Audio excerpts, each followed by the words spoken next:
If you have shaky hands, sometimes applying makeup, especially if it's intricate makeup like your eye makeup, can be a little tricky. Hi everyone, it's Smitha. Welcome back. Today I'm going to be sharing with you several tips and tricks on how to apply makeup if you have shaky hands. So if you're ready, let's begin.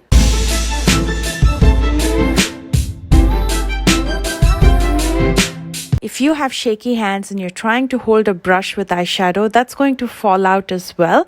So I would suggest starting with your eye makeup before you do your face makeup. So in case there's any fallout, it's easier to clean up without spoiling your base. Using an angled brush, I'm going to dip it into some brown eyeshadow and start filling in my brows.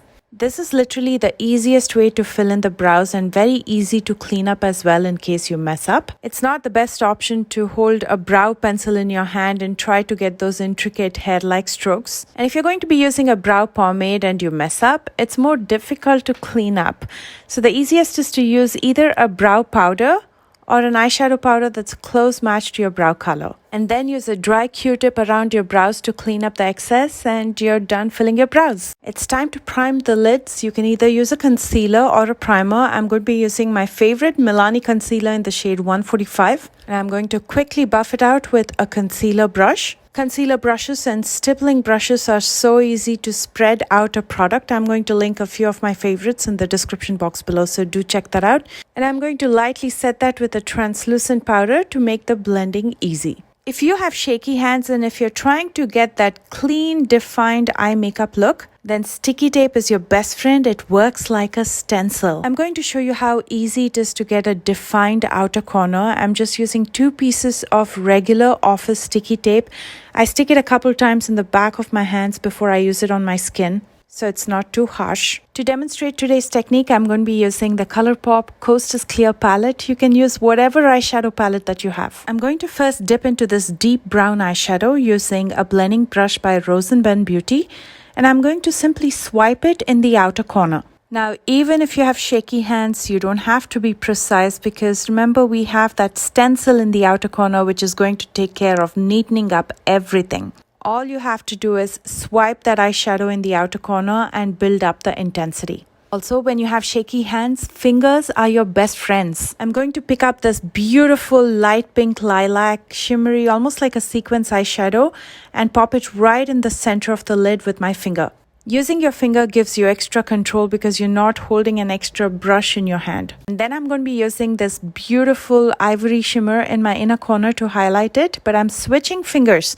I'm going to be using my pinky finger because it's easier to reach in those narrow areas. And then using a clean blending brush, I'm going to clean up around the eyes.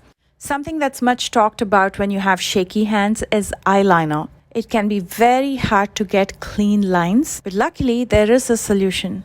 This is the Guide Beauty applicator and I'm going to show you how easy it is to use this. This has a grip on top and it's meant for people who have shaky hands. It doesn't have a brush tip, so it's very easy to glide it on your lash line. This was developed by Terry Bryant, who's an amazing makeup artist. She's practiced makeup forever, but she developed Parkinson's disease. But she did not let that stop her from doing makeup. Instead, she wanted to find a solution because she knew there's others like her. So she developed Guide Beauty applicator. And I'm applying this while I still have the sticky tape in the outer corner because it's going to be a stencil for your outer wing as well.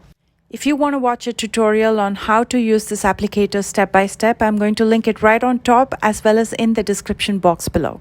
I pulled out the sticky tape and you can see how beautiful that defined outer corner is without putting much effort. It's time to do the base makeup, so I'm going to quickly apply some foundation as well as concealer.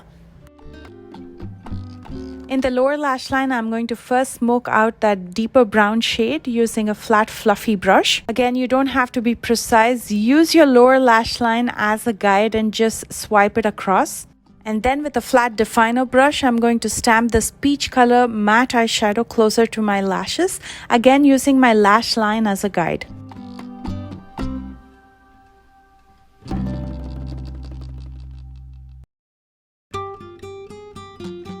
You can finish this up the way you prefer. I'm going to first apply some mascara.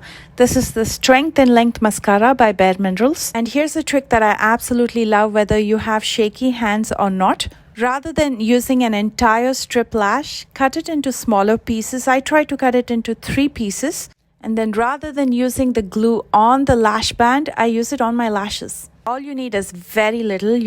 It's that easy. Whether you apply your lash glue on your lash band and then place it on your lash line, or apply it directly on your lash line, it's going to touch your skin anyway. So it's pretty safe. And it's pretty thick, so it's not going to flow into your eyeballs or anything like that.